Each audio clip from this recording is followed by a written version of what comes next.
Haluatko tietää helpon tavan muistaa Koranin jakeiden kokonaismäärän? Voimme perustaa sen siihen määrään vuosia, mitä Muhammed sallallahu alaihi wasallam oli profeettana ja lähettiläänä. Tämä kesti kaikkiaan 23 vuotta. Ja 6 kuukauden ajan ennen sitä hän sallallahu alaihi wasallam sai totuudenmukaisia näkyjä. Nyt jos kirjoitamme numeron 23, sitten lisäämme ensin sen oikealle puolelle numeron 6, jonka jälkeen lisäämme sen vasemmalle puolelle toisen numeron 6. Näin saamme aikaan luvun 6236, mikä on Koranin jakeiden kokonaismäärä.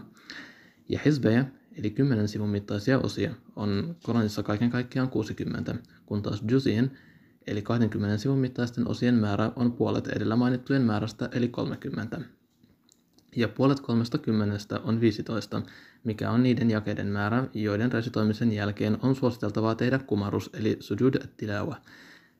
Helppo ja mielenkiintoinen tapa yhdistää numerot toisiinsa.